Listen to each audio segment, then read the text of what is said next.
pour comprendre également comment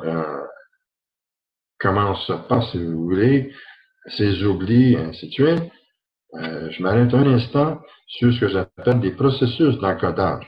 On a parlé jusqu'à date de j'ai dit jusqu'à là qu'il y a des choses qu'on oublie, des moments, des lieux, des concepts, ainsi de suite. Mais simplement quelques mots pour expliquer maintenant comment est-ce qu'on organise les mots. Surtout les mots. C'est ce qui m'intéresse plutôt les mots, parce que c'est ça qui inquiète le plus les gens. C'est que je m'en sais pas. Je ne sais plus le nom d'une personne, mais donc ici, j'insiste sur l'aspect simplement des mots. Bon. Alors, les mots, vous recevez un nouveau mot. Alors, disons que je vous dis le mot calme. Je me demande de répéter et de soirée. Le mot calme. Bon, alors là, OK. Je fais ça quand je fais des présentations, je pourrais le faire avec vous. On dit, OK, calme.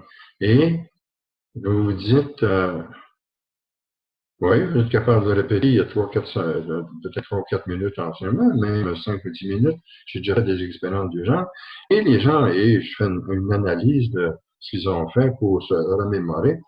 Là, les gens me disent, ben, calme, ça peut être un mot en français, ça. Non, vous avez raison, c'est pas un mot français, un mot en français. C'est pas un mot en anglais, non, c'est pas un mot en anglais. Alors, ce n'est pas un mot en anglais, non, c'est un mot d'une langue étrangère. Oui, kalb, ça veut dire, en arabe, ça veut dire livre, un livre. Hein? Bon, alors, si je vous dis ça, vous l'avez entendu de moi il y a un instant, le mot kalb, ça va, c'est comme s'il y avait des fichiers, un des fichiers dans votre organisation du cerveau-esprit, des fichiers, dans lesquels il y a une chemise, ça s'appelle langue étrangère. Alors, je suis sûr que dans ce fichier, pour vous, chacun d'entre vous, vous avez le français, l'anglais, bien sûr, mais vous avez probablement quelques mots allemands, peut-être vous avez été au Moyen-Orient, vous avez un petit peu un mot allemand ici, vous connaissez un petit peu d'espagnol aussi, vous avez des mots français, vous êtes allé au Mexique, à Laval, etc. Bon, alors, ça c'est une chose aussi. Ensuite, je vous donne voilà, donc, il y a, si vous voulez, à l'intérieur de votre organisation ou votre organisation neurologique, neuropsychologique du cerveau-esprit, vous avez des champs sémantiques qui regroupent tous les meubles, les outils, les aliments, etc., etc.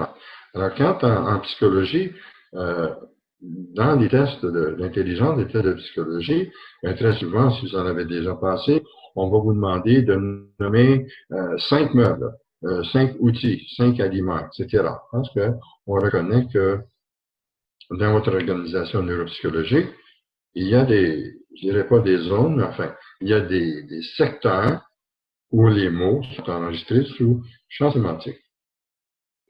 Une autre façon aussi avec laquelle votre cerveau fonctionne, c'est des catégories syntaxiques. Je vous ai dit tout à l'heure que le mot calme, c'est un nom. Vous allez vous souvenir, c'est calme, c'est pas un nom, c'est pas un adjectif, c'est un mot, c'est un nom. C'est pas un verbe, c'est pas un adjectif, et ainsi de suite. Donc, vous prenez le mot intrigue, c'est un nom.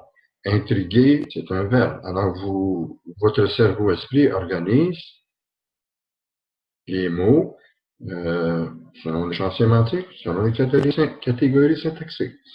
Aussi, lorsque vous cherchez un mot, vous avez un blocage et vous vous dites, je ne sais, c'est un mot de 2 syllabes. C'est pas les gens vont dire, c'est pas un mot, non, c'est pas un grand mot.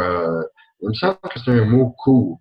Hein? Vous voyez qu'est-ce qui se produit à ce moment-là, lorsque vous cherchez, votre cerveau-esprit, lorsque vous cherchez, probablement qu'il y a une organisation qui fait que la recherche va dans l'aspect du nombre de syllabes.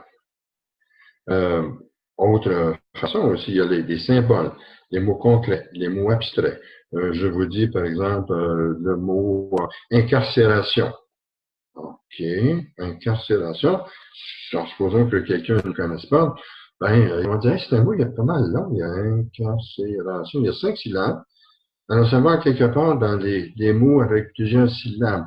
Et il y a probablement un autre mot pour incarcération.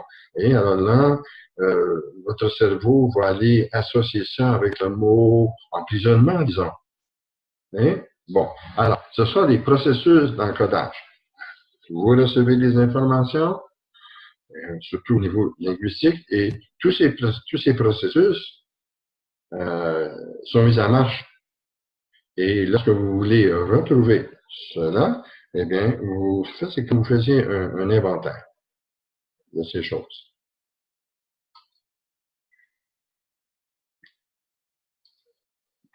Bon, maintenant, la question du rappel des mots ou la mémoire. Alors, la mémoire, les processus mnésiques, il y a deux choses bien importantes.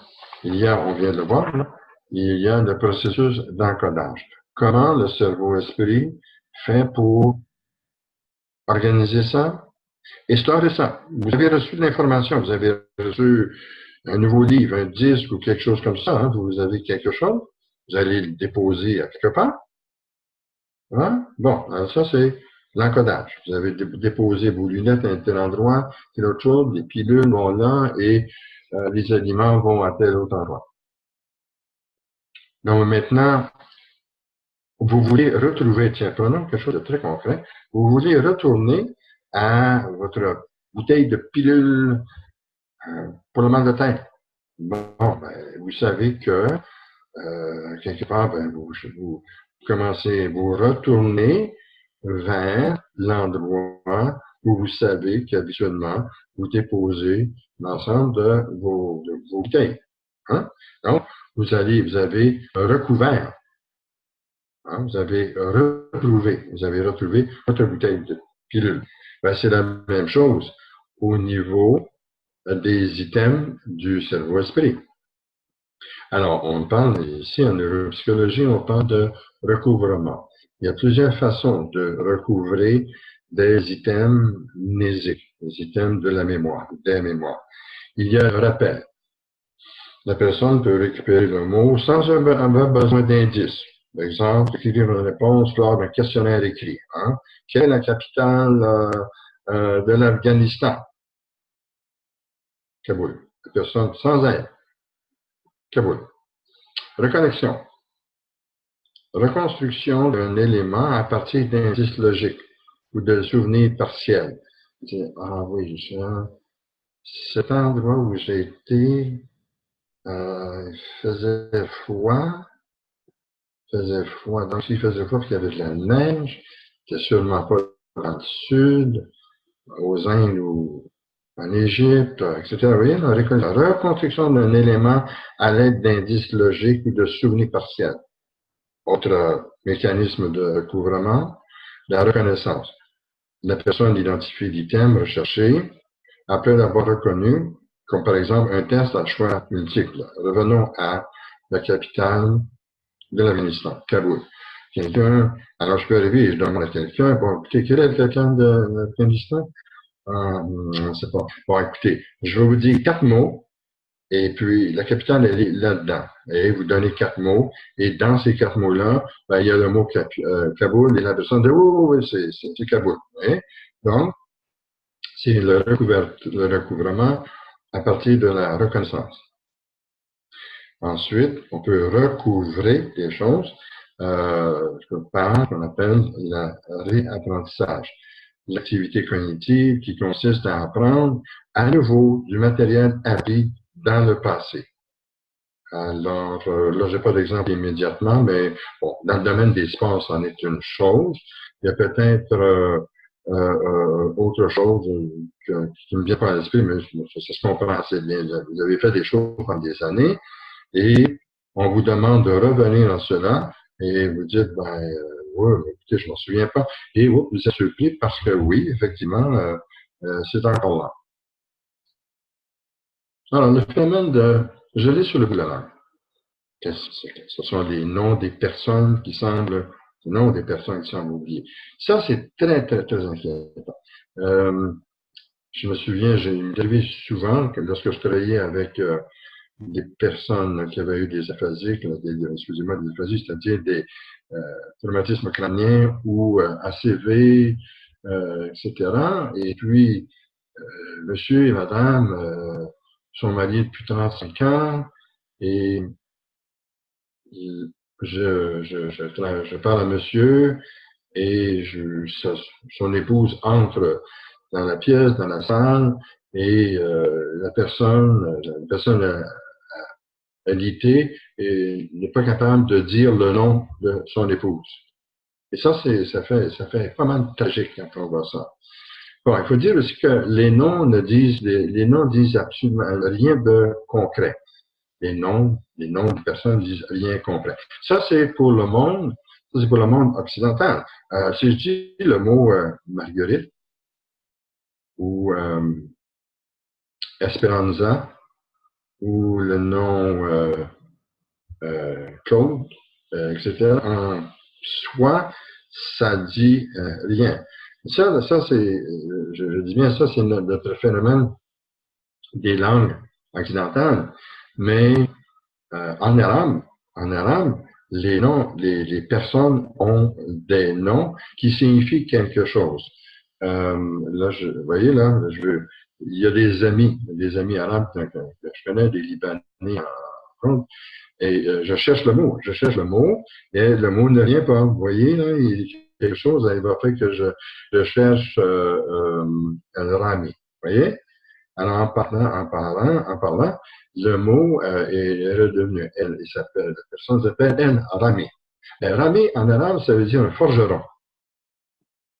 Excusez-moi, non, ça c'est trompé, je me suis trompé. Vous voyez, hein, des erreurs de mémoire? Non, ça veut dire le tireur, tirer la carabine. Rami, forgeron, c'est autre chose, ainsi de suite. Alors, ça varie de langue à l'autre. On se souvient des visages, mais on ne se souvient pas des noms.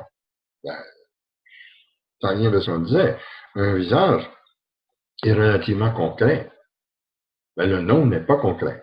Les noms sont arbitraires. Bon, les noms sont arbitraires. Ben ça, si vous voulez un exemple à moi et mon épouse, la mère de mes enfants. Alors, on a eu des jumeaux. Et ça ressemble terriblement. Hein?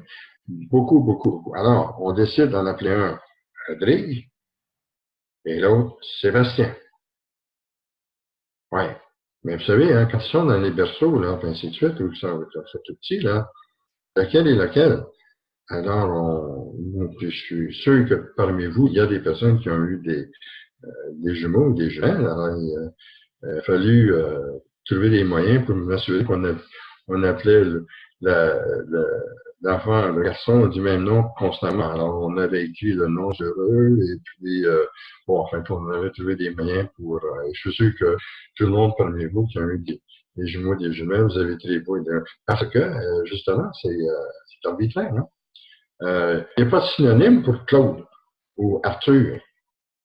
Il n'y a pas de synonyme. Les mots peuvent être composés de deux éléments ou plus.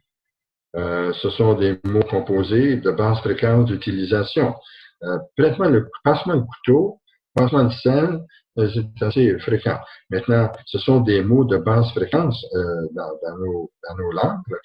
Claude, oui, si j'appelle quelqu'un Claude régulièrement, mais ça ne fait pas partie du lexique des mots concrets. Hein? Donc, c'est surtout au niveau des noms qui amène les gens à dire « Ah, j'ai perdu la mémoire ». Maintenant, en conclusion, les processus de mémorisation et d'entreposage sont nombreux et complexes. J'espère l'avoir démontré. En passant, si vous achetez le livre de Chartin, la science de la mémoire, il explique très très bien tout ce qui est là-dedans, le recouvrement, l'encodage. C'est très bien expliqué de façon compréhensible pour un public averti, comme on dit. Hein? Et puis, important aussi, les oublis momentanés des noms de personnes, de mots concrets et abstraits, ou de lieu ou de moment, ce ne sont pas des signes éminents de la maladie d'Alzheimer. Eh bien, voilà pour tout cela. Merci beaucoup.